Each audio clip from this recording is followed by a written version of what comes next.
중국 전체에 믿기지 않는 일이 벌어졌습니다. 중국은 전 세계 최고라고 스스로 자부하며 세뇌 교육을 펼쳐왔었는데요. 한국은 중국의 속국이라고 생각하던 중국인들이 영어도 아닌 한글에 빠져 난리가 났다고 합니다. 지금 중국에서는 한국어를 배우기 위해 줄을 섰고, 한국어를 모르면 왕따를 당하는 학교 분위기 때문에 중국의 기성세대들은 까무러치다 못해 기절할 정도라는데요. 이런 요즘 상황에서 통쾌한 건 당연하고 큰 소리 내어 웃어도 부족하다 싶겠군요. 어떤 내용인지 지금부터 만나보시죠. 저는 중국으로 온 원어민 강사 세미입니다. 솔직히 말해 저는 도피성 취업을 선택했어요. 도피성 취업이 뭐냐고요? 쉽게 말해서 영국에서 별다른 할 일이 없는 사람들이 영어만 할 줄 안다면 중국 같은 나라에서 번듯한 강사로 일할 수 있는 기회를 말하는 겁니다. 더 정확히는 한국이나 중국도 똑같은데요. 그저 영어를 할 줄 안다는 이유만으로 영국에서는 꿈도 못 꿀 강사 일을 할 수도 있기 때문이에요. 저는 중국에 온 지 2년 차이고 처음에는 한국에 가려고 했는데요. 왜냐하면 한국에서 받을 수 있는 급여가 훨씬 더 크고 주거 비용을 따졌을 때 한국의 월세가 매우 저렴한 편이라서 중국에서 사는 것보다 훨씬 더 쾌적하게 살 수 있고 심지어 한국에서 근무를 하게 되면 매달 돈도 모으면서 다른 계획을 세울 수도 있다고 하더라고요. 그래서 당연히 고민 없이 한국으로 가려고 했어요. 그런데 한국은 장벽이 있더군요. 과거에는 한국의 영어 강사로 취직하는 건 매우 쉬웠다고 했어요. 심지어 졸업 서류도 위조해도 되었고 동남아 국가들에 있는 브로커를 통해서 서류를 정교하게 만들면 한국인들은 바보같이 그걸 믿었다고 하더라고요. 그런데 한국에서는 그런 자격 없는 영어 강사에 대한 문제가 심각해져서 그런지 이중으로 검증을 하고 강사의 역량도 평가하는 시대가 되었다고 하더라고요. 왜냐하면 옛날처럼 아무나 뽑았다가 학생들이 영어 강사의 자질이 의심된다며 신고하기도 하고 그렇게 불법 행위가 걸려서 한국에서 법적인 처벌을 받는 외국인 강사도 많아졌으며 무엇보다도 한국 학원 측에서 이렇게 검증되지 못한 사람을 고용했다가 학원생이 줄어드는 일들이 일어났기 때문에 정말 인증된 사람만이 이제는 한국에 갈 수 있다고 하더라고요. 그리고 도피성으로 한국으로 강사를 하러 떠났다가 학생들보다 수준이 낮은 게 들통나버려서 망신도 그런 망신을 당할 수 없어서 한국에서도 도망을 쳤다는 후기도 많은 걸 보면 한국의 문턱은 상당히 높았으며 저 역시나 그 문턱에 걸렸던 거죠. 그래서 한국은 포기할 수밖에 없었으며 그 다음 찾아본 게 중국과 중국이었어요. 당연히 두 나라는 모두 허술하기 때문에 마음만 먹으면 갈 수 있는 나라들이었습니다. 그래서 두 나라 중 고민을 했고 아무래도 중국보다는 중국이 낫겠다라는 생각으로 중국으로 향했죠. 물론 저는 위조 학력이 아니라 진짜 4년제 학사를 가지고 있어요. 다만 영어를 가르치는 데 적합한 전공은 아니고 전혀 관련 없는 사회복지학을 전공했었지만 중국에서는 전혀 상관이 없었어요. 어차피 어학원에 취업하는 거고 중국인 수강생들의 영어 실력이 그다지 높지 않기에 저 같은 사람도 문제가 없었죠. 게다가 다른 선생님들과 다르게 위조 학력증을 가지고 있는 것도 아니라 나름대로 떳떳하기도 했어요. 그리고 도쿄 시내에서 나름대로 큰 어학원으로의 취업에 성공했죠. 솔직히 제가 중국에서 돈을 버는 개념은 아닌 것 같았어요. 받고 있는 월급 중 거의 절반이 월세로 나갔고 다행스러운 건 교통비는 학원에서 지원을 해주었다라는 게 다행이죠. 그리고 나머지 돈으로는 생활비를 쓰면 빠듯했고 매달 조금씩 모으는 돈으로는 옷을 사거나 다른 필요한 물건을 사고 나면 아무것도 남는 건 없더군요. 그래도 솔직히 영국에서 생활비 대출을 받아서 살아야 하고 매달 이자가 불어나는 것과는 반대로 차라리 이렇게 현상 유지라도 할 수 있으면 다행이라는 생각이 들었는데요.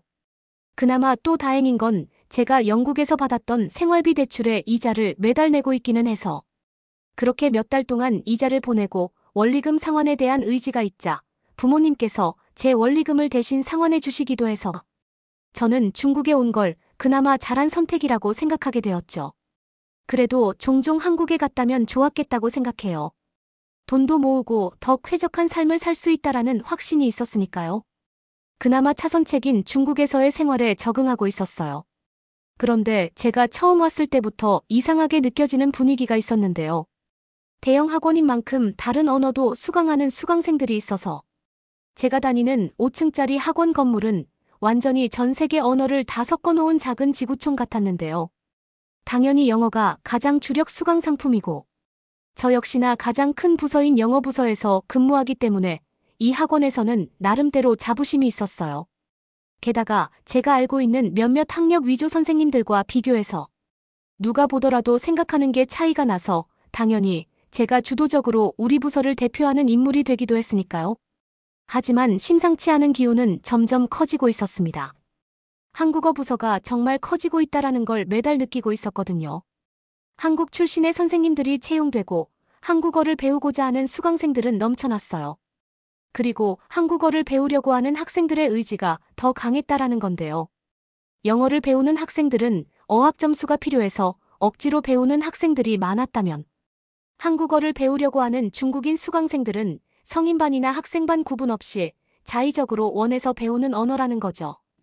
그러니까 학업 의지라는 측면에서 한국어 수강학생과 영어 수강학생의 태도부터가 이미 차이가 나기 때문에 한국어 교실을 지나갈 때마다 느껴지는 그 분위기가 너무 달랐어요.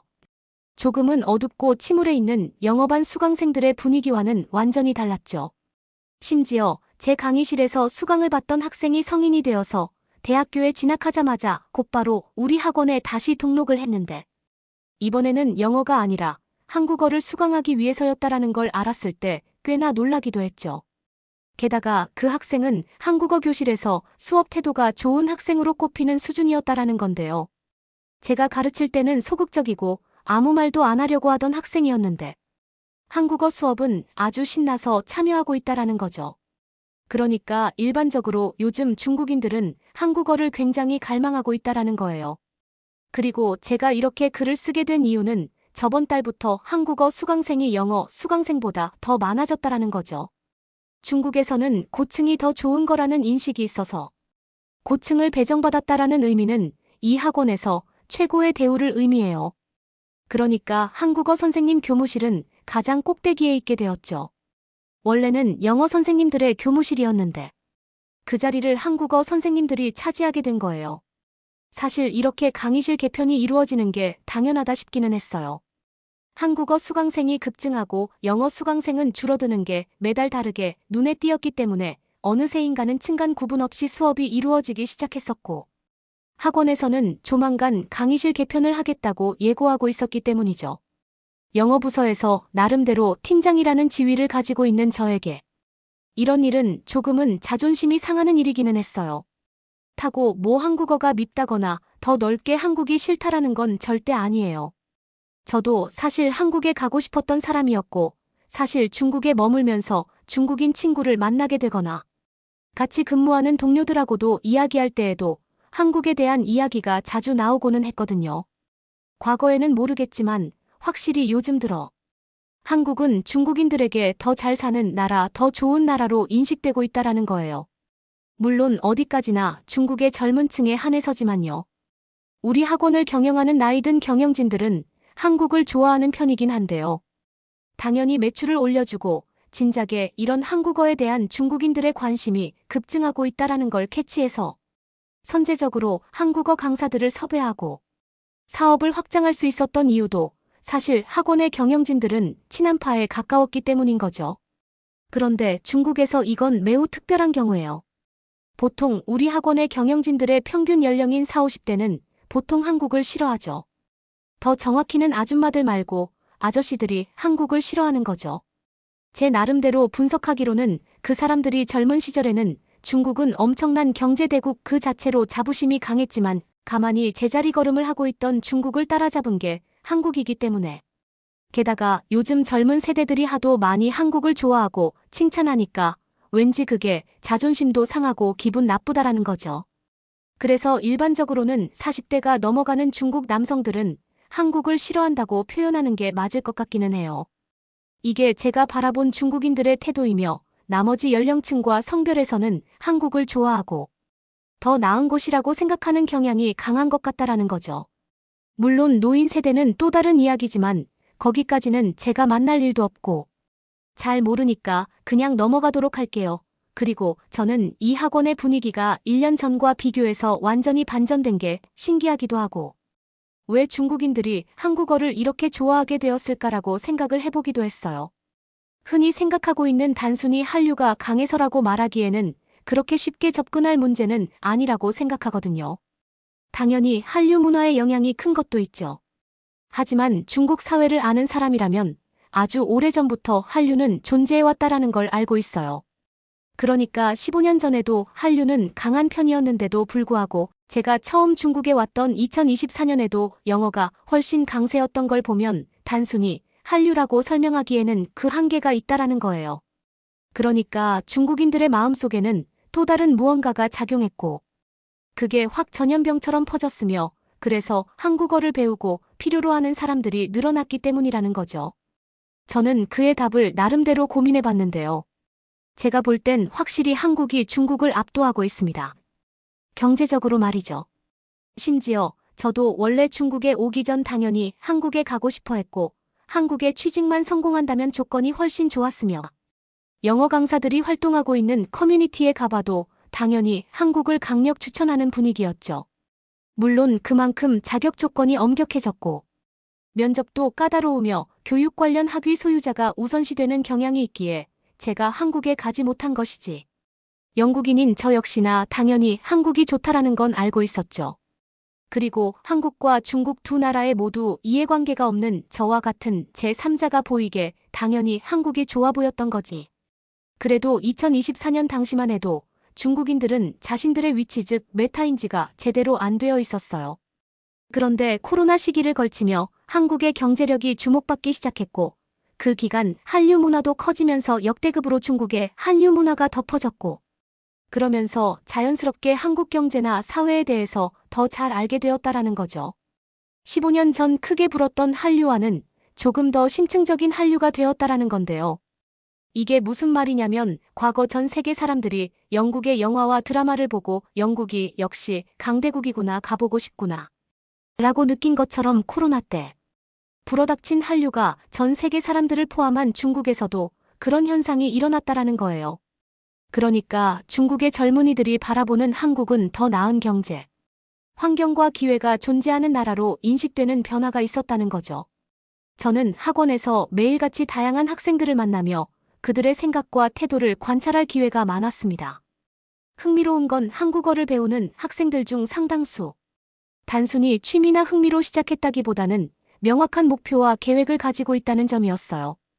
어떤 학생은 말하길 한국으로 이민 가고 싶어서라고 했고 또 다른 학생은 한국의 회사에서 일하고 싶다는 구체적인 직업적 목표를 드러내기도 했습니다. 저 역시나 말씀드렸듯 중국에 오기 전에 한국으로 가려고 했지만 자격 조건과 여러 가지 현실적인 장벽들로 인해 결국 한국 대신 중국을 선택하게 된 것이라 두 나라의 격차를 잘 알고 있죠. 그래서 한국으로 갈 수 없었던 제 선택을 돌이켜보면 지금 한국어를 배우며 꿈을 키우는 중국인 대학생들을 보면서 왠지 모르게 학생들을 응원하게 되더라고요. 비록 제가 여기서 영어 강사를 하고 있지만 어쩌면 이 학생들은 제가 이루지 못한 꿈을 대신 이루어줄지도 모른다는 생각이 들어서일까요? 아니면 중국에서의 제 선택이 최선이 아니었음을 어느 정도 인정하고 싶은 마음에서일까요? 이유는 무엇이든 간에 제가 이 학생들에게 느끼는 감정은 단순한 남의 이야기 같지는 않았다라는 거죠. 마치 제 경험과 희망을 담아 학생들의 꿈을 빌어주는 듯한 복잡한 마음이었죠. 그리고 또 하나 중국인들이 한국어를 배우는데 흥미를 느끼고 자신감을 얻는 이유는 한글 자체의 우수함 때문이라고 생각하는데요. 한글은 그 체계적이고 과학적인 설계 덕분에 단순히 문자가 아니라 효율성과 접근성 면에서 놀라운 문자 체계죠.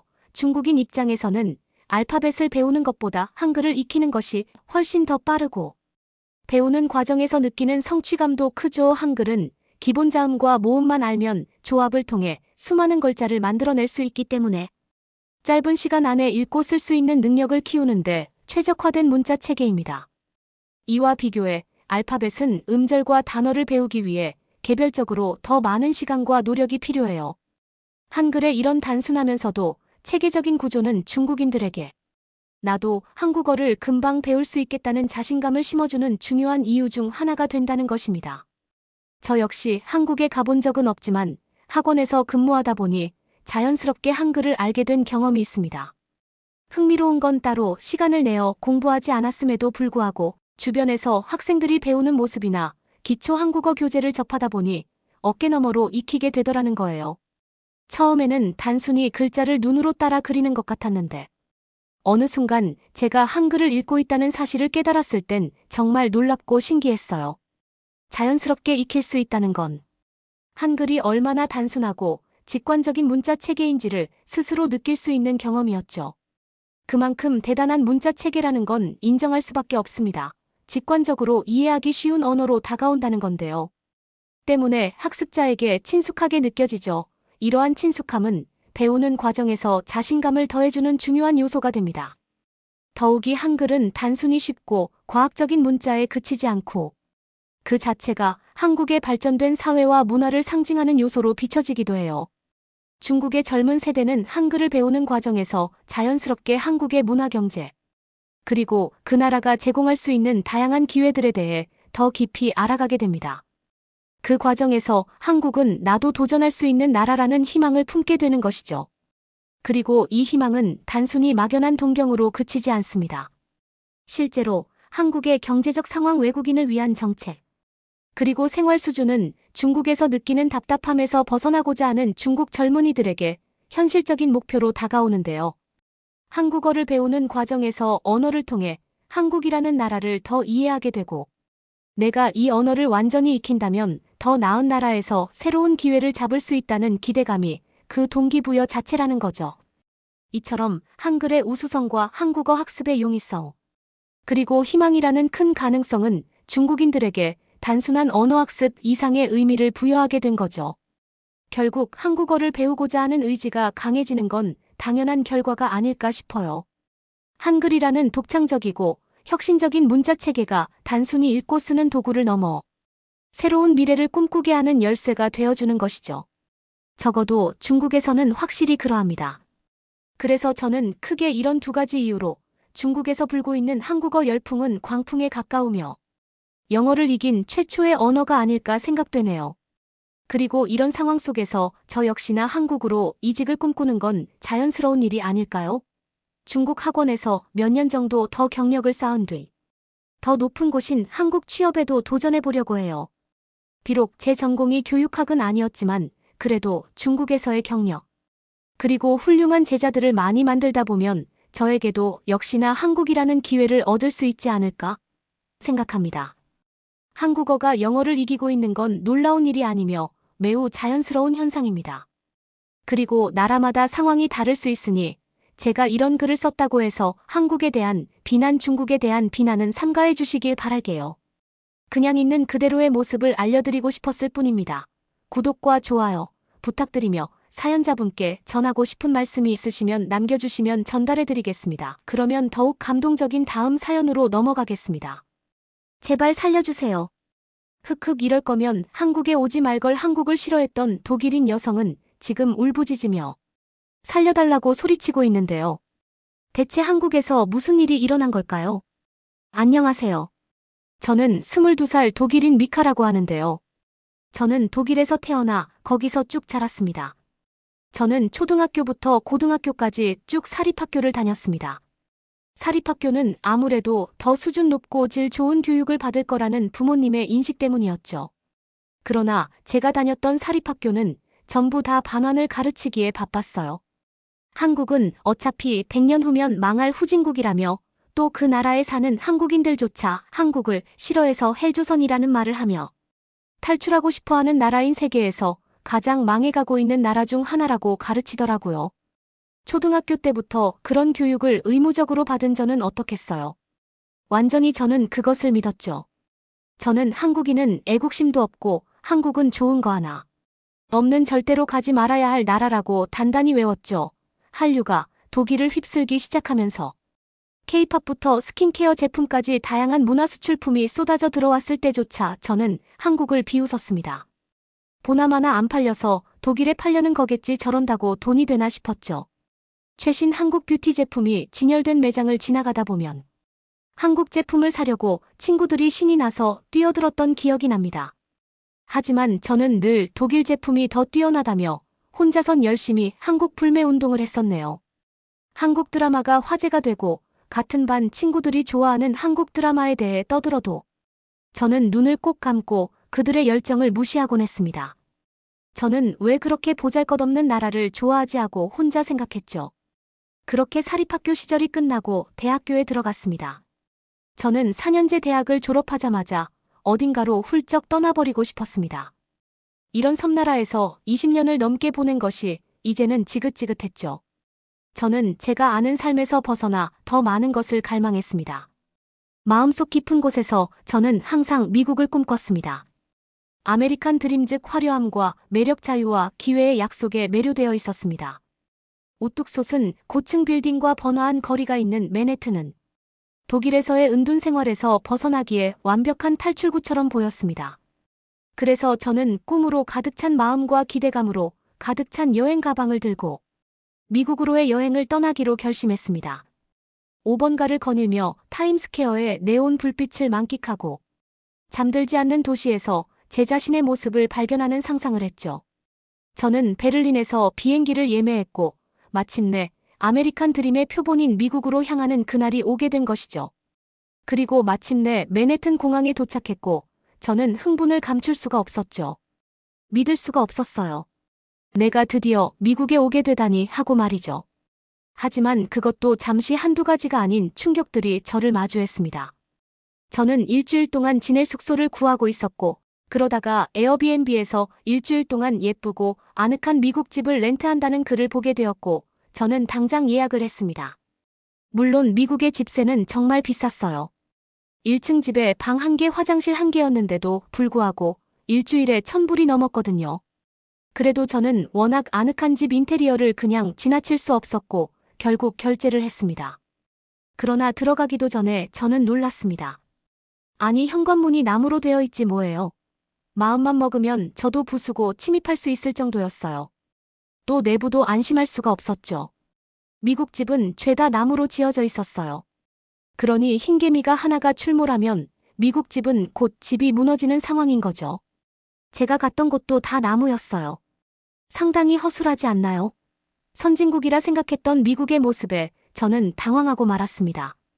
게다가 상당 부분이 가벽에 불과해 집이라기보다는 임시 세트장 같았으니까요. 또 뉴욕이라 해도 이 블록에 있는 대부분의 집들은 100년이 넘은 것들이었습니다. 알고 보니까 미국의 집들은 대부분 지어진 지 몇십 년은 된 거더라고요. 그래서 이렇게 움직일 때마다 삐걱삐걱 소리가 났었습니다. 그냥 페인트 칠만 좀 해서 덜 늙어 보이게 한 것뿐이었어요. 제가 기대했던 낭만적인 매력은 금세 지나간 시대의 유물들 속에서 사는 불안감으로 바뀌었습니다. 미국의 공중화장실은 그저 충격과 공포 그 자체였습니다. 칸막이 문 아래의 틈새가 너무 넓어 신발을 뭘 신었는지는 물론 거의 무릎까지도 보였습니다. 문 자체도 불편할 정도로 낮아서 프라이버시가 거의 보장되지 않았습니다. 한 180 정도가 까치발을 들면 볼 수 있을 정도였고요. 또 이런 적도 있었습니다. 제가 화장실에서 볼일을 보고 있는데 갑자기 어느 미국 어린아이가 옆칸에서 저를 궁금하다며 들여다보고 있지 뭐예요. 저는 너무 놀라서 뭘 하던지도 까먹고 바로 나가버렸었네요. 공간에 대한 침입처럼 느껴졌었습니다. 정말이지 불쾌했네요. 그러던 중 제 문화적 이해에 진정으로 도전장을 내민 사건이 있었는데요. 어느 날 공중화장실을 이용하던 중 한 남자가 들어왔습니다. 깜짝 놀란 저는 그 남자와 눈이 딱 마주쳤고 저는 당황했어요. 알고 보니까 그 남자는 남자처럼 생겼지만 스스로를 여자라고 칭한다며 자신을 트랜스젠더라고 소개하더라고요. 제가 그래도 불쾌할 수 있으니 남자 화장실로 가면 안 되냐고 정중히 부탁하자 그는 극도로 붕괴하더라고요. 저에게는 여전히 새롭고 복잡한 주제였던 성 정체성 문제를 실제로 접한 것은 그때가 처음이었습니다. 이 경험을 통해 현지인들과 많은 대화를 나누면서 미국 사회에서 성 정체성이 얼마나 다양하고 유동적인지 알게 되었습니다. 성 정체성은 때때로 과민 반응을 보일 정도로 미국은 성 정체성에 대해 극도로 민감하고 개방적인 것 같았어요. 개방적인 게 나쁠 수도 있다는 걸 저는 여기서 처음 알았습니다. 하루가 몇 주가 지나면서 아메리칸 드림의 빛이 바래기 시작했습니다. 저는 저의 대학 졸업 후 첫 해외여행이 이렇게 돼 버린 것이 점점 서글프기까지도 했죠. 집은 방음이 안 되었어서 위층에서 TV로 뭘 보는지 다 들렸고, 또 미국은 바퀴벌레와 쥐가 너무 많았다는 점을 까먹었네요. 밤이고 낮이고 쥐가 돌아다니는 걸 볼 수 있었어요. 또 뉴욕은 비가 많이 오더라고요. 거의 폭우였는데 하수구가 많지 않아서 물이 쉽게 고이더라고요. 사실 말할 게 더 많지만 이쯤에서 딱 하나만 더 얘기해 보도록 하겠습니다. 다양한 인종이 사는 나라로 홍보하는 선진국적인 미국의 모습과는 다르게 인종차별 문제가 심각했어요. 아직도요, 백인은 흑인을 차별했고 흑인은 아시아인을 차별했습니다. 어이가 없었죠. 흑인도 생명이다라고 외치는 사람들이 역으로 또 다른 인종을 차별하다니. 언제는 제가 독일식 도시락을 싸서 미국 국립공원에서 먹고 있던 적도 있었는데요. 갑자기 어느 미국인이 오더니 냄새가 난다며 저리 치우라고 하더니 가버리는 겁니다. 그러다가 갑자기 옆에 다른 아시아인이 능숙한 영어로 그 남자한테 그러면 안 된다며 정통을 찌르더라고요. 괜히 제가 다 시원했죠. 그 덕분에 그 사람이랑 친해지게 되었는데요. 나중에 알고 보니 그 사람은 한국인 남자 형 중이라고 하더라고요. 처음에 한국인이라는 것을 알고 꺼려졌지만 계속 지내다 보니까 한국이 사실은 내가 생각했던 나라가 아닐 수도 있겠다는 생각이 들더라고요. 그렇게 저는 인식이 바뀌게 됐고 최악이었던 저희 대학 졸업 후 첫 해외여행을 이대로 끝낼 수는 없겠다 싶어서 저는 큰 마음을 먹고 한국행 비행기 티켓을 끊었습니다. 서울에 발을 내딛는 순간부터 저는 제 기대와 현실이 극명하게 대비되는 모습에 충격을 받았습니다. 가장 먼저 눈에 들어온 것은 건축물이었습니다. 뉴욕의 낡은 목조 건물과는 달리 서울의 건물은 철로 지어진 집과 건물이 많은 현대식 건물이었습니다. 이러한 건축물의 강도와 내구성은 미국에서는 느낄 수 없었던 안정감을 주었습니다. 하지만 저에게 깊은 인상을 남긴 것은 소재만이 아니었습니다. 한국의 보안 시스템은 제가 이전에 접했던 것과는 달랐습니다. 독일이나 미국 문은 아직도 열쇠를 사용한다는 거 아시나요? 솔직히 말하면 저는 좀 자주 뭘 잃어버리는 성격이라 열쇠를 목걸이로 만들어 차고 다녔었습니다. 많이 불편했어요. 또 열쇠는 맘만 먹으면 쉽게 복제할 수 있어서 불안했었습니다. 그런데 한국은 비밀번호를 누르면 잠금 해제가 되는 보안 장치를 쓰더라고요. 단순한 키패드가 아니라 한국의 기술력과 안전에 대한 의지를 상징하는 정교한 시스템이었죠.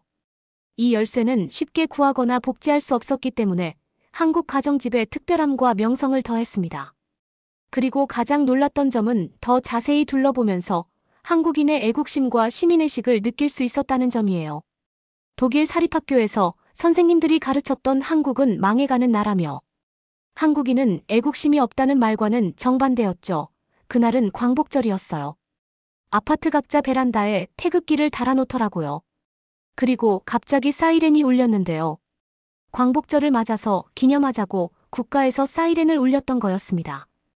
어디를 가든 민족적 자부심을 느낄 수 있었습니다.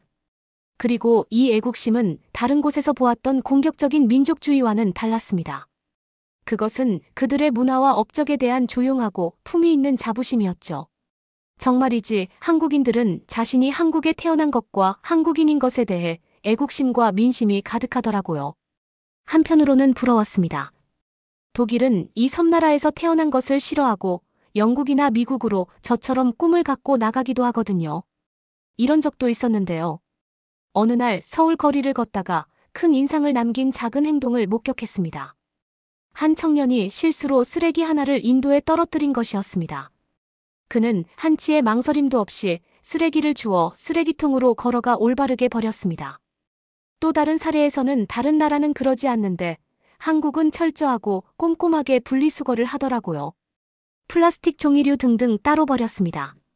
다른 나라는 귀찮고 번거로워서 하지 않는 것을 한국은 열심히 지키고 있었죠. 또 버스도 환경 친화적인 버스도 많더라고요.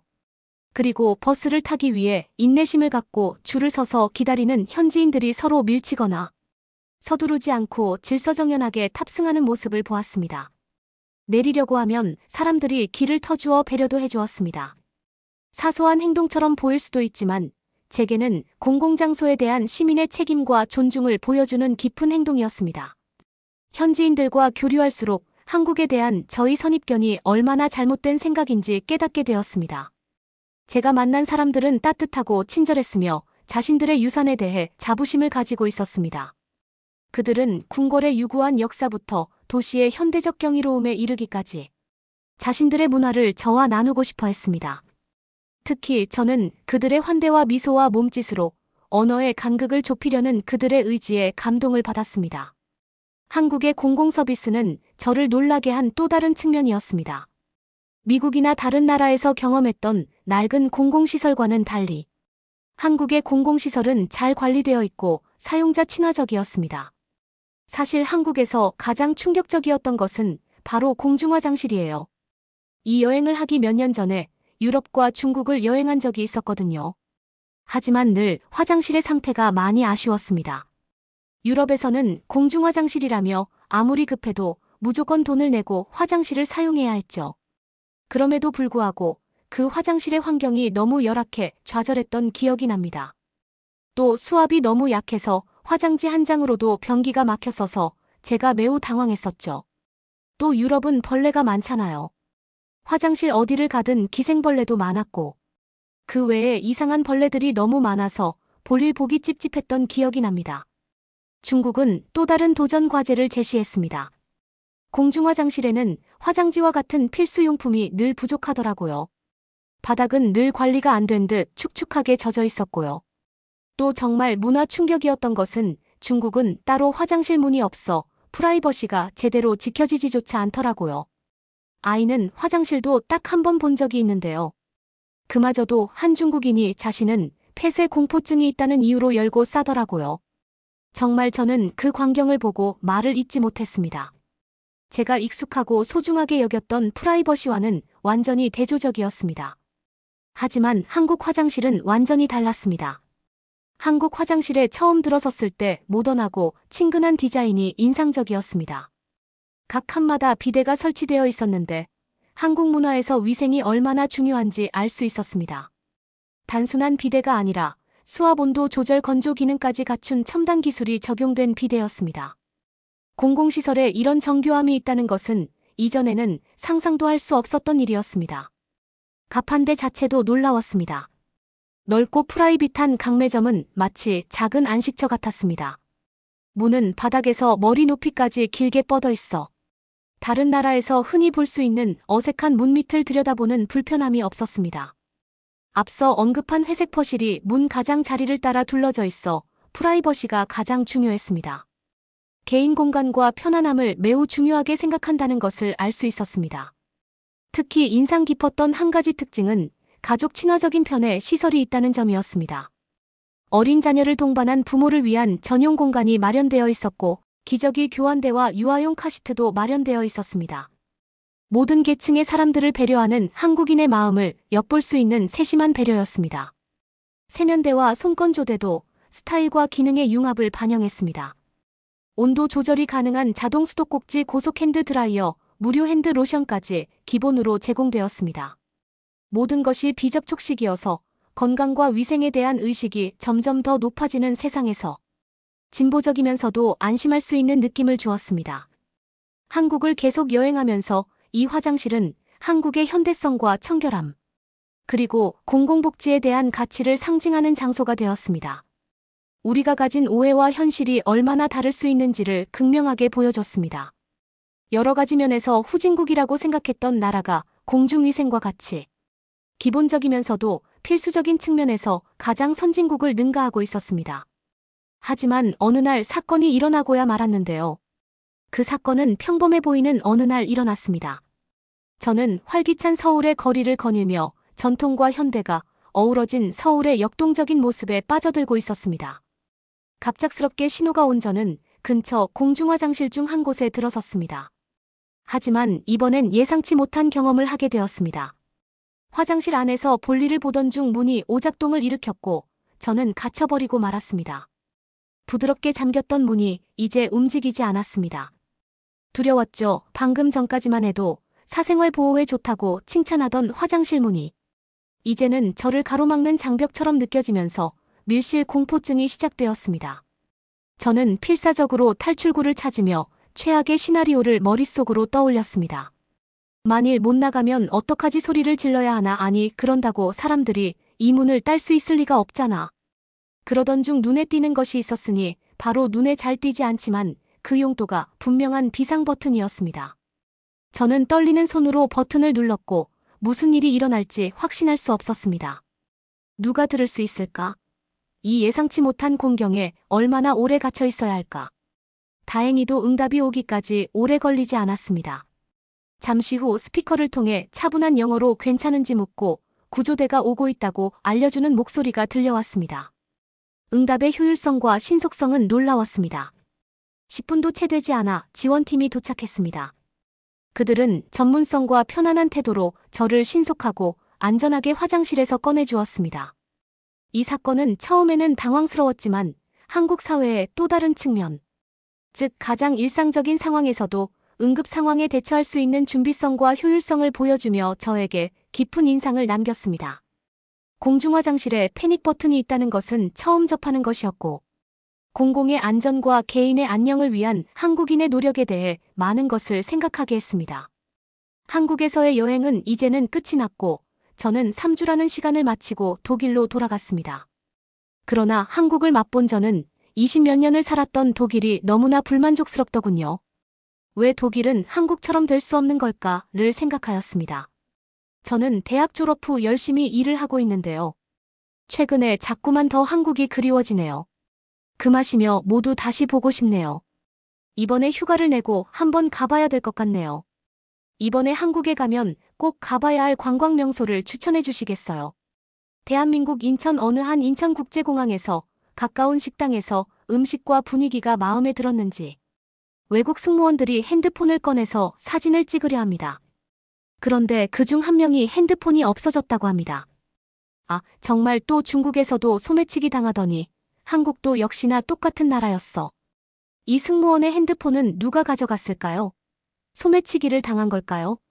안녕하세요. 캐나다 밴쿠버에 사는 메리입니다. 창가에 앉아 있을 때 멀리 밴쿠버의 반짝이는 불빛이 춤을 추고 도시의 리드미컬한 윙윙거리는 소리가 소용돌이치는 밴쿠버 제 고향인 빛의 도시는 언제나 저에게 편안함을 주는 도시였었죠. 하지만 최근에는 그저 새장처럼 느껴졌습니다. 예술적인 동네에서 자란 저는 창의성이 많은 사람들 근처에서 자라났습니다.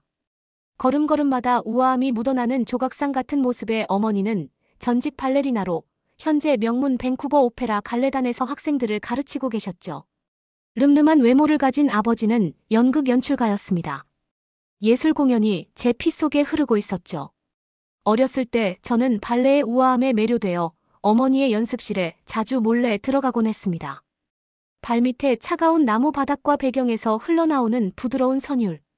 그리고 말 한마디 없이 춤으로만 표현하는 것은 정말 멋있었어요. 하지만 발레보다는 다른 무대 즉 할리우드의 세계를 동경했습니다.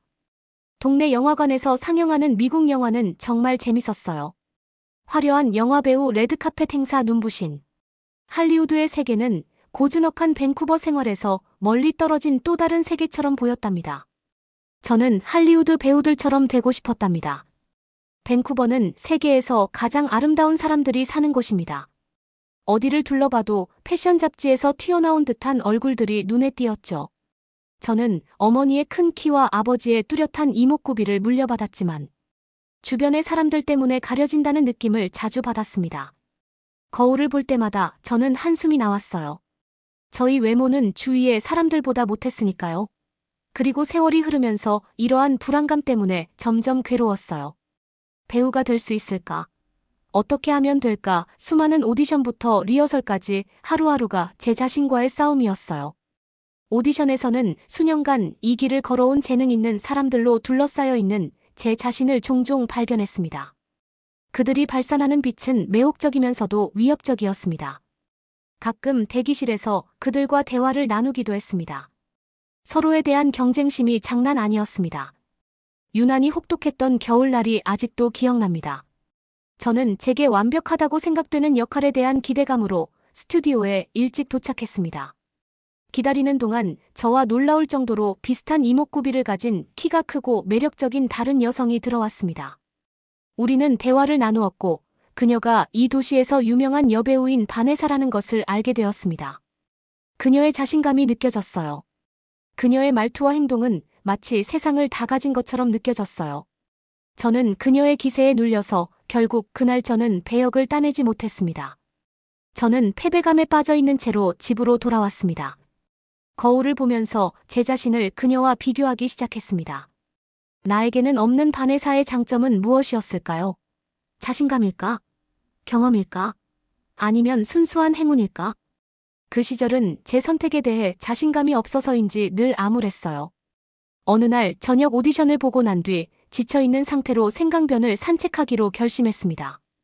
석양의 황금빛이 물에 반사되어 강변에 늘어선 유서 깊은 건물들이 있는 곳을 산책하다가 바이올린으로 연주하는 거리 연주자를 우연히 만났어요.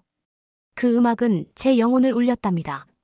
멜로디에 푹 빠져 전 제 옆에 앉은 남자를 눈치채지 못했습니다. 그는 아시아계로 날카로운 눈빛을 가지고 있었습니다. 음악이 끝나자 그는 자신을 유럽의 예술적 중심지를 탐험하는 중국 여행자 하오루라고 소개했습니다. 우리는 대화를 시작했고 몇 년 만에 처음으로 마음이 편안해졌어요. 일 이야기가 아닌 이야기가 정말 얼마만인지 몰랐네요. 하오루는 온화한 태도에 저는 반했습니다. 며칠 후 밴쿠버의 대로변에 늘어선 아늑한 카페에서 하오루와 커피를 마시고 있었습니다.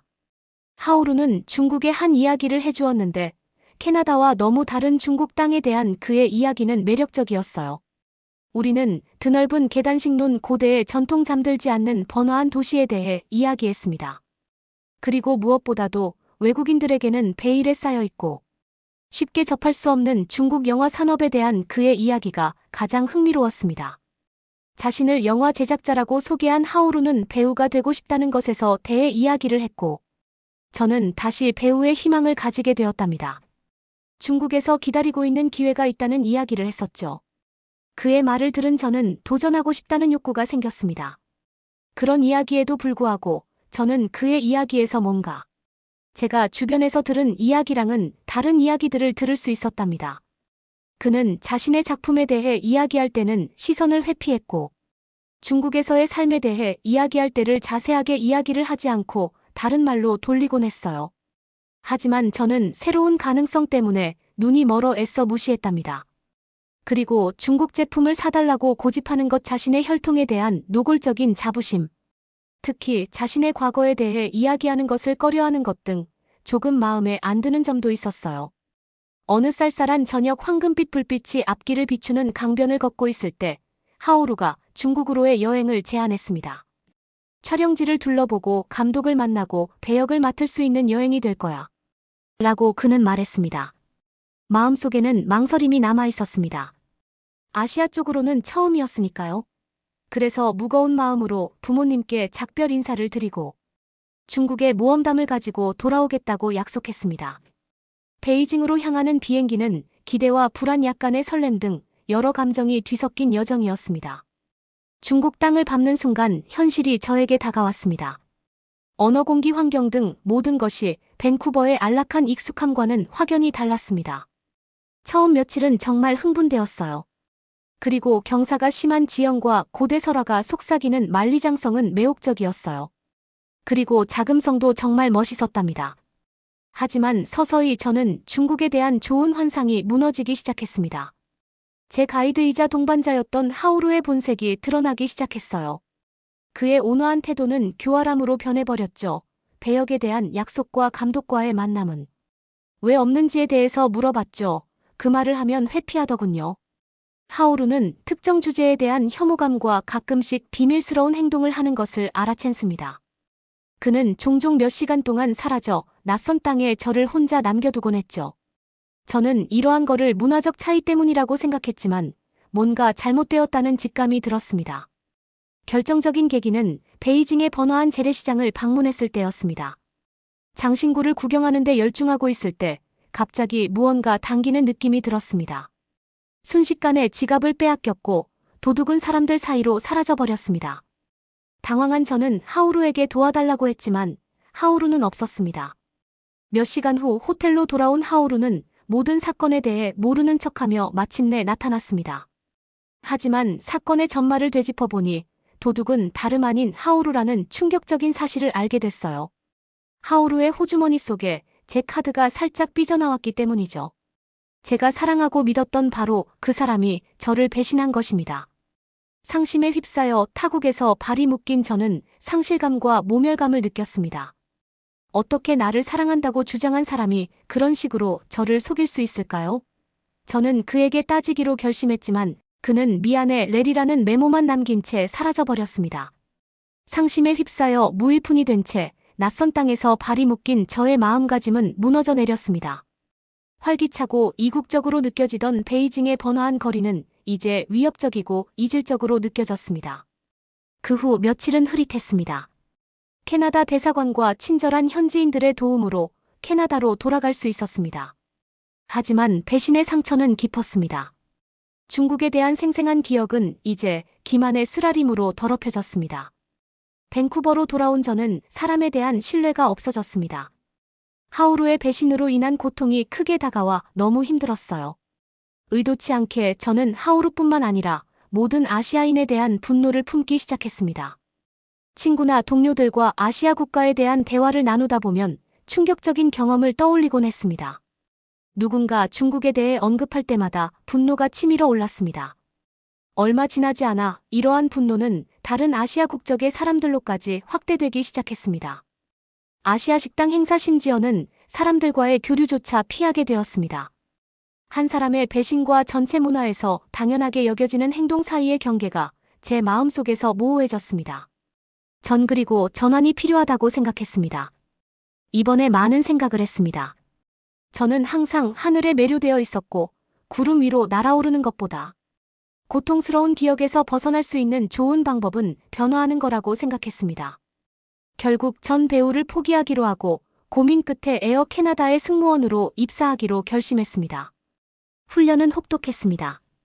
서비스 에티켓부터 비상 절차까지 모든 것을 다루는 강도 높은 모듈이 있었습니다. 하지만 지친 훈련 속에서도 저는 위안을 얻었습니다. 하늘은 자유로움을 느낄 수 있는 피난처 같은 곳이었죠. 제 동료들은 세계각지에서 온 다양한 사람들이었습니다. 저마다 독특한 사연과 꿈 어려움을 가지고 있었습니다.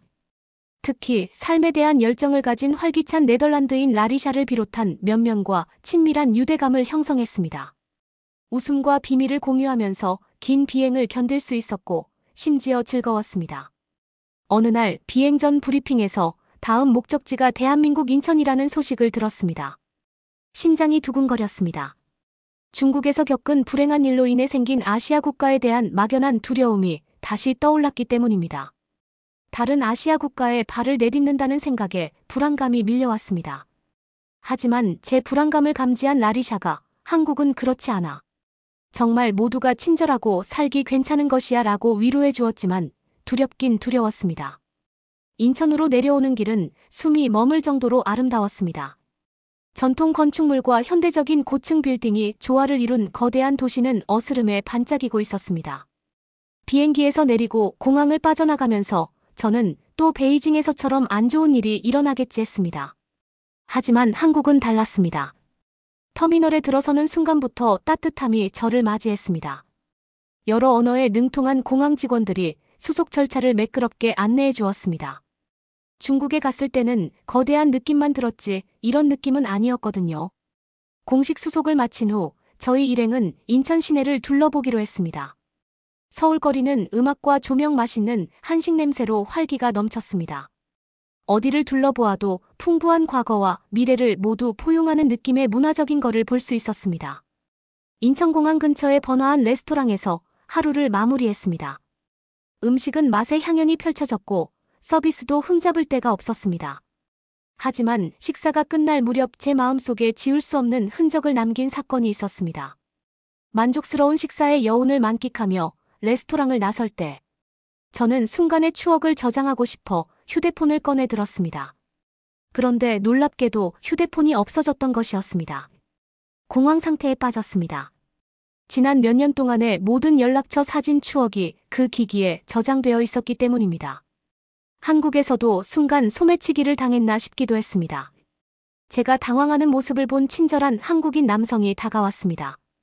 그의 이름은 현기라고 했습니다. 그는 몸짓과 서툰 영어를 섞어가며 저를 도와주겠다고 했습니다. 그는 우리를 식당으로 안내하고 직원과 이야기를 나눈 다음 공항 분실물센터로 안내했습니다. 정말 다행히도 제 휴대폰은 분실물센터에 있었습니다. 제 휴대폰을 건네받자 감사한 마음이 들었어요. 낯선 사람에게 감사 인사를 하려고 고개를 돌렸지만 그는 당연하다는 듯이 고개를 끄덕이며 미소만 지었습니다. 단순한 친절의 행동이었지만 제가 무의식 중에 가지고 있던 편견이 깨졌습니다. 한 사람의 행동으로 민족과 나라를 일반화하는 것이 얼마나 어리석은 일인지 깨달았습니다. 다음 날 서울에서 눈을 떴을 때 전날 저녁에 있었던 일들이 머릿속을 맴돌았습니다. 도시는 더 많은 이야기와 교훈을 약속하며 손짓하는 것 같았습니다.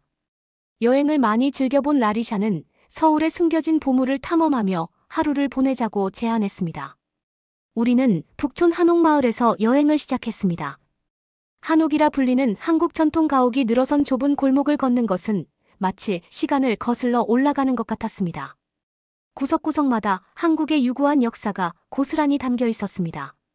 현지 장인들이 전통 도자기를 만드는 동안 아이들은 마당에서 뛰어놀았고 그들의 웃음소리는 소박한 시절의 즐거움으로 울려 퍼졌습니다.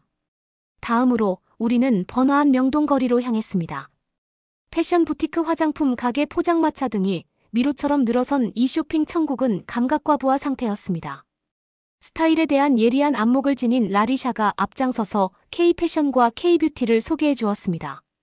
우리는 쇼핑을 즐기며 한국의 유명한 길거리 음식인 떡볶이를 먹어보기도 했습니다.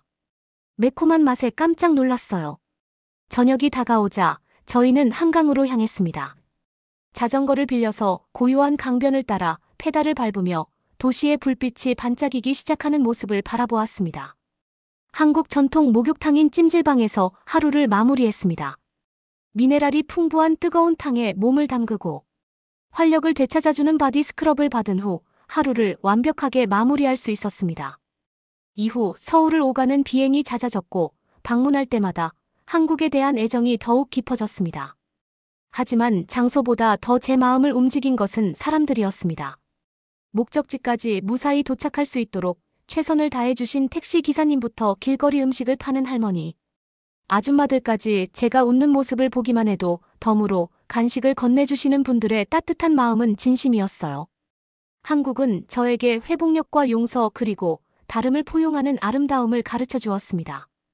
인생은 씁쓸하기도 하고 달콤하기도 합니다. 하지만 그 하나하나가 우리를 발전시키고 그 순간의 인연들을 소중히 여기고 사랑을 포용하며 언제나 희망을 잃지 않도록 가르쳐 주었답니다. 레리 씨의 사연은 여기까지입니다. 그러면 더욱 재미있는 다음 사연으로 넘어가겠습니다. 대한민국 서울 한 체코인 여성이 압구정의 성형외과에서 상담을 받고 있습니다. 그러다가 직원이 어떤 이야기를 꺼내자 갑자기 놀라서 소리를 지르는데요. 이게 말이 되는 건가요? 사기치는 거죠. 어떻게 이렇게 될 수 있다는 건데요. 성형외과 직원들이 설득을 해보지만 잘 안 되는 모양인데요. 도대체 어떤 사연 때문에 체코인 여성이 화를 내는 걸까요? 안녕하세요. 체코 프라하의 작은 마을에 사는 제니입니다. 해가 막 지기 시작하면서 제가 살던 작은 마을이 황금빛으로 물들기 시작했습니다. 거리는 오래된 떡갈나무와 더 나은 시절을 보냈던 집들이 늘어선 익숙한 풍경이었습니다. 구석구석 추억이 깃들어 있고 골목마다 추억이 있었죠. 하지만 오늘은 마을이 다르게 느껴졌습니다. 제 옆에 벽이 꽉 막힌 느낌이랄까요? 저는 항상 열심히 살아왔어요. 인생은 제게 수많은 도전을 던져주었지만 저는 결단력과 근성을 가지고 정면으로 맞섰습니다. 남편과 이혼을 하고 샤인을 혼자 키우는 일은 결코 쉽지 않았습니다. 샤인의 웃음 천진난만한 질문 꼭 안아주는 포옹이 저를 버티게 해주었습니다.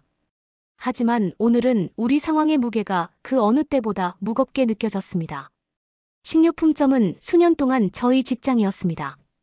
통로는 익숙했고 제품은 이 어디에 있는지도 알았고 단골 고객들은 가족처럼 느껴졌습니다. 매일 아침 앞치마를 두르고 이름표를 달고 미소를 지으며 또 다른 하루를 맞이할 준비를 하곤 했습니다. 하지만 오늘은 달랐습니다. 매니저 사무실에 들어서자마자 긴장감이 감돌았습니다. 그의 침울한 표정이 모든 것을 말해주었습니다.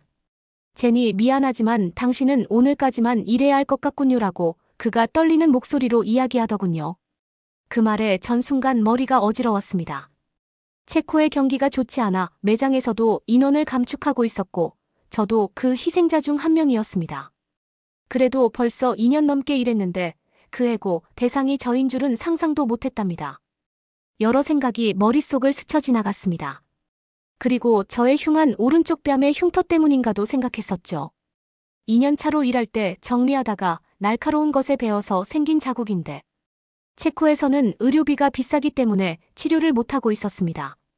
그 상처는 저에게 큰 컴플렉스였고 아마 해고에도 영향을 끼쳤던 것 같습니다. 그리고 이 사회가 정말 원망스러웠습니다. 청구서는 어떻게 지불할까, 샤인을 어떻게 부양해야 할까, 미래가 암울했습니다. 눈물이 쏟아질 것 같았지만 참았습니다. 샤인을 위해 강해져야 했기 때문입니다.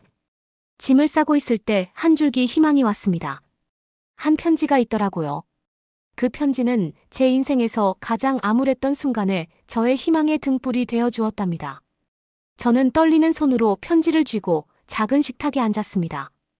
호기심 많은 샤인이 제 어깨 너머로 파란 눈을 크게 뜨고 기대에 찬 표정으로 물었습니다. 엄마 그게 뭐예요? 샤인이 봉투에 그려진 화려한 엠블럼을 가리키며 물었습니다. 이건 편지란다. 한국 한 달 살아보기 이벤트에 당첨되었다고 적혀 있어. 샤인의 얼굴이 환해졌습니다. 정말요, 저희 한국으로 가는 거예요. 저는 여전히 믿기지 않는 표정으로 고개를 끄덕였습니다. 휴가 같은 거야. 예전에 마트에서 응모하라고 해서 그냥 생각 없이 했었는데 당첨이 된 것입니다. 한 달을 사는 응모였는데 다양한 나라 중에 한국으로 당첨된 것입니다. 생활비와 숙소도 제공해주는 플랜이었습니다. 우리 둘은 그 자리에 잠시 앉아 그 소식을 보고 있었습니다. 정말 믿을 수 없게 느껴졌습니다. 우리 둘 다 한국처럼 멀리 떨어진 나라는 말할 것도 없고 체코 밖을 여행해 본 적도 없었으니까요. 하지만 우리에게 새로운 모험을 떠날 수 있는 황금 같은 기회가 찾아왔습니다. 하지만 이때도 한국이 아니라 일본이나 중국이면 어땠을까? 라는 생각도 했었습니다. 한국은 솔직히 저는 잘 모르는 나라였거든요.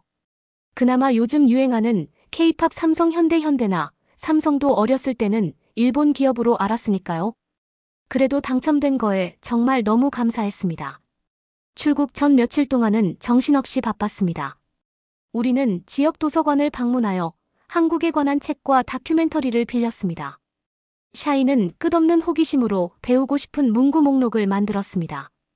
매일 저녁 식사 후 함께 모여 앉아 인사말과 공통 질문을 연습했습니다. 안녕하세요라고 웃으며 말하며 발음을 완벽하게 하려고 노력했습니다. 다가오는 모험에 대한 소식을 들은 친구와 이웃들은 흥분과 부러움이 섞인 표정이었습니다.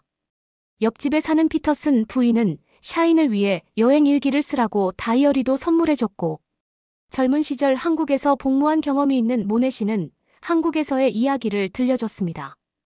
그는 한국 사람들의 친절한 봄 벚꽃의 아름다운 길거리 음식의 맛에 대해 이야기했습니다.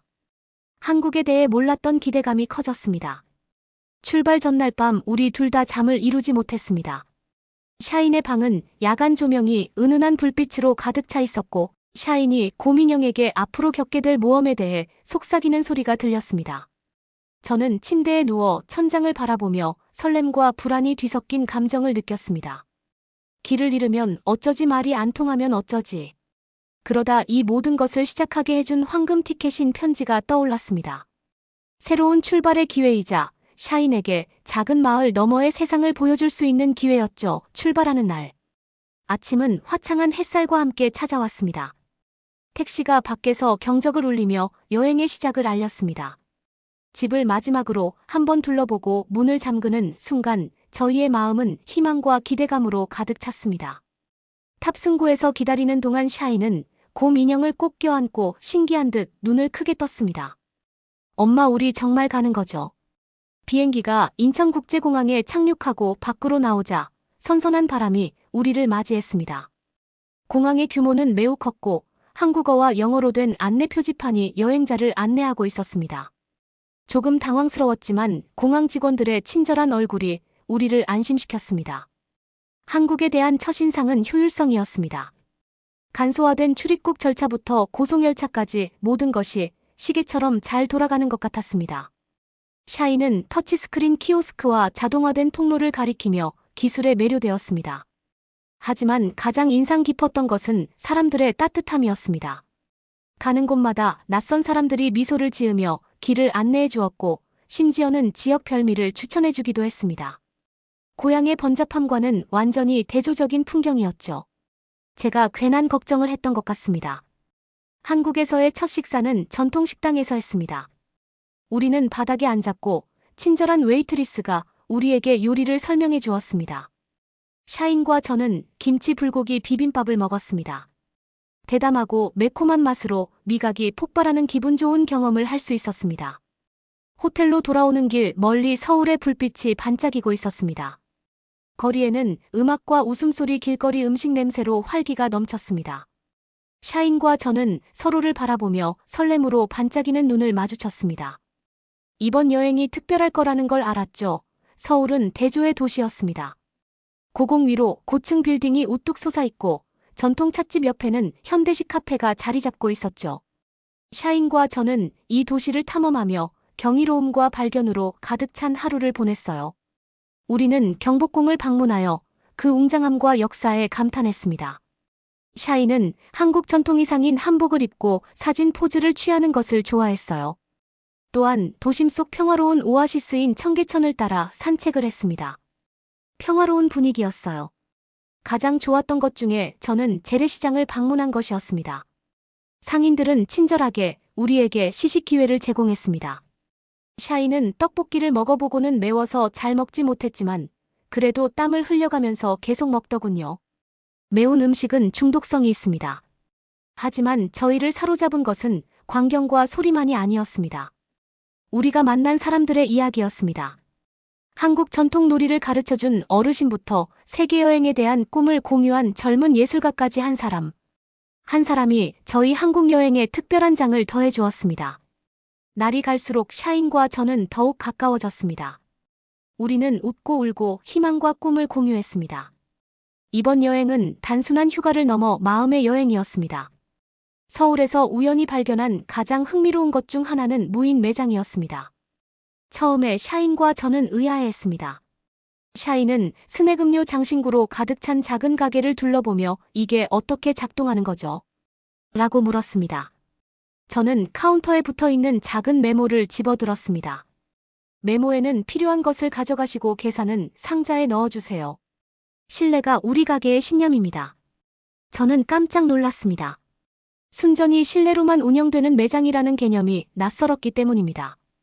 저희는 간식 몇 가지를 신중하게 고른 후 거스름돈을 계산대에 정확히 넣었습니다.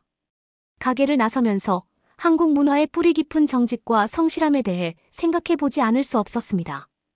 단순하지만 강력한 신뢰에 대한 교훈을 얻었습니다. 샤인의 기술에 대한 사랑은 우리를 서울 한복판에 있는 독특한 카페로 이끌었습니다. 겉보기에는 여느 커피숍과 다를 바 없어 보였지만 내부에는 전자기기의 천국이 펼쳐져 있었습니다.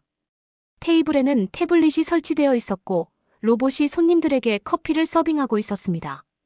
체코에서도 카페가 많은 편인데 바리스타가 없이 커피를 만들어주다니 너무 신기했습니다.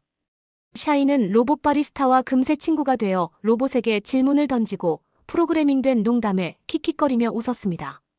반면 저는 전통과 기술의 완벽한 조화에 매료되었습니다. 한국 전통차를 마시면서 한국 고전을 홀로그램으로 공연하는 것을 볼 수 있었습니다. 그리고 숙소로 가던 중에 동네 공원 산책을 하다가 넘어져 무릎을 긁혔습니다.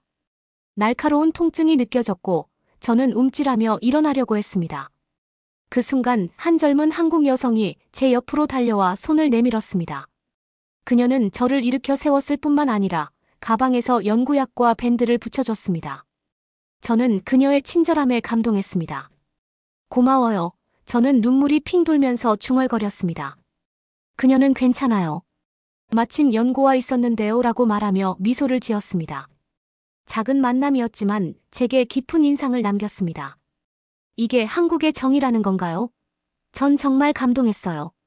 며칠 후 서울 거리는 여느 때와 다름없이 북적거렸지만 그날의 거리는 저에게 다르게 느껴졌습니다. 신체적 정신적 상처의 무게가 너무 오랫동안 저를 짓눌렀기 때문에 전 이게 꿈인가 싶었습니다. 분비는 거리를 걸으면서 흉터가 있던 자리에 매끈한 피부를 만지작거리며 걷고 있었습니다.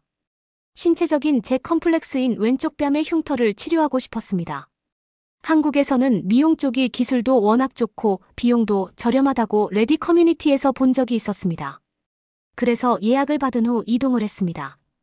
클리닉은 현대적인 건축물과 트렌디한 상점으로 유명한 서울의 고급 지역인 압구정에 위치해 있었습니다. 병원에 들어서는 순간부터 저는 세심한 서비스에 감동했습니다. 흠잡을 데 없는 유니폼과 전문적인 태도를 갖춘 직원들은 제가 궁금해하는 모든 질문에 답하고 두려움을 덜어주며 시술 과정을 안내해 주었습니다. 그리고 그 직원이 가격을 이야기했을 때 전 놀랐습니다.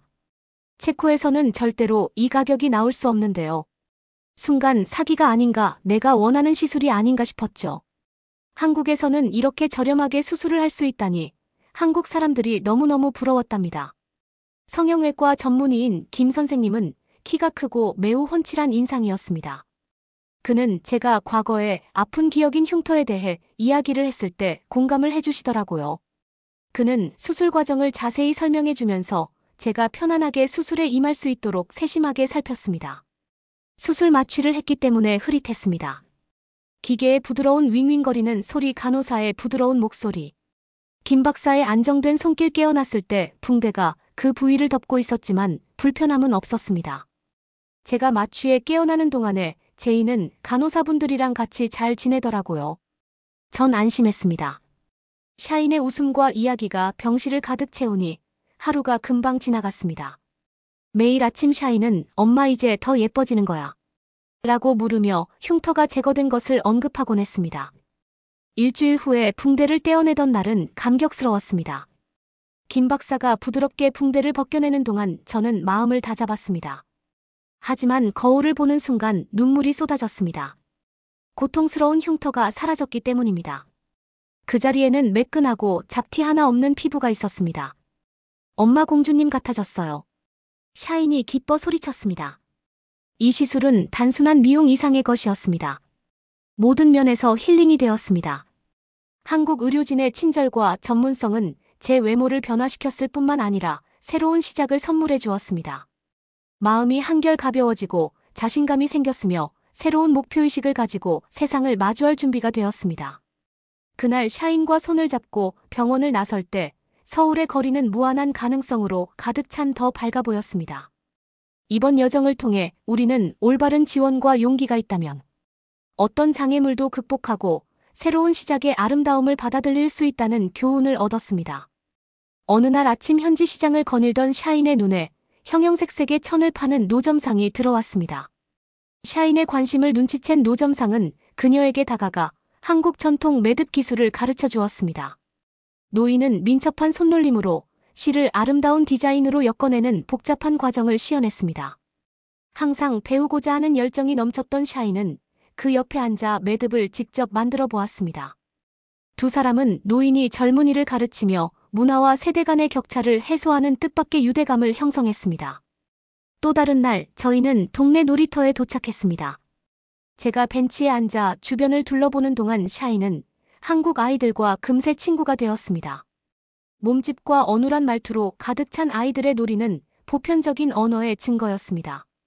몇 분도 지나지 않아 아이들은 함께 웃고 놀고 서로 쫓고 쫓기며 장난감을 공유했습니다. 낯선 사람을 두 팔 벌려 포용하며 적응하고 소통하는 모습을 보는 것은 가슴 벅찬 일이었습니다. 우리의 미식 여행은 또 다른 하이라이트였습니다. 모험심이 강한 입맛을 가진 샤인은 접하는 모든 한국 요리를 맛보고 싶어 했습니다. 처음으로 한국에서 유명하다는 달콤한 빙수를 먹었는데 망고 맛빙수였는데 처음 먹어본 샤인은 너무나도 좋아했습니다. 어느 날 저녁 우리는 한국 전통 삼겹살집으로 찾아갔습니다. 이불에서 고기를 구워 먹는 경험은 다양한 반찬과 함께 오감의 향연이었습니다. 평소 열정적인 샤인은 떡볶이 다음으로 삼겹살을 가장 좋아하는 음식이라고 이야기했습니다. 하지만 이번 여행을 특별하게 만든 것은 샤인이 배운 교훈이 있었기 때문이죠. 다른 문화에 대한 존중의 중요성부터 적응력의 가치까지 샤인은 제가 예상하지 못했던 방식으로 성장했습니다. 매듭을 만드는 노인이나 놀이터에서 만난 아이들 등 현지인들과의 놀이를 통해 샤이는 공감과 친절을 배웠습니다. 몇 주가 지나면서 저는 샤인이 낯선 땅에서 겪는 어려움과 기쁨을 헤쳐나가는 모습을 자랑스럽게 지켜보았습니다. 그녀의 회복력, 새로운 경험에 대한 개방성, 사소한 것에서 기쁨을 찾는 능력은 끊임없는 영감의 원천이었습니다. 어느 날 저녁 발코니에 앉아 도시의 불빛을 바라보고 있는데 샤인이 저를 바라보며 이야기를 꺼냈습니다. 엄마, 한국은 우리 고향보다 훨씬 더 크다는 것을 깨달았어요. 볼 것도 많고 배울 것도 많아요. 그리고 우리가 같은 언어를 사용하지 않고 같은 음식을 먹지 않아도 마음은 모두 같다는 것을 알았어요. 그러자 저는 샤인에게 이야기를 꺼냈습니다. 여기에 살면 어떨 것 같아? 샤인은 잠시 생각에 잠긴 표정이었습니다. 여기 좋아요. 엄마, 공원 아이들도 친절하고 음식도 맛있어요. 하지만 할머니와 동네에 있는 친구들은요. 딸의 말이 가슴에 와 닿았습니다. 한국은 저에게 정신적, 물리적 둘 다 치료를 해주었지만 체코에 뿌리를 두고 고향과 연결되는 인연이 있었습니다. 결국 한국에 사는 거는 포기를 했지만 한국은 짧은 시간 동안 우리에게 많은 것을 주었습니다. 낯선 사람들의 친절함, 아름다운 풍경, 깊이 있는 문화는 우리가 상상하지 못했던 방식으로 우리의 삶을 완전히 바꾸어 주었습니다. 이 모든 것을 뒤로하고 떠나야 한다는 생각에 가슴이 아팠습니다. 체코로 돌아가는 비행기에 몸을 실었을 때 저희의 마음은 무거웠지만 충만했습니다. 한국은 우리에게 소중히 간직해야 할 추억과 깊이 새겨야 할 교훈, 그리고 소중히 간직해야 할 우정을 선물해 주었습니다. 때로는 예상치 못한 여정이 우리를 가장 많이 변화시킨다는 것을 깨달았습니다. 비행기 창밖을 바라보며 샤인을 꼭 안아줬습니다. 고마워요, 대한민국이라고 속삭이면서 이 모험과 우리에게 가르쳐준 교훈에 감사했습니다. 우리는 비록 그 땅을 떠났지만 한국은 우리 마음속에 영원히 남아있을 것입니다.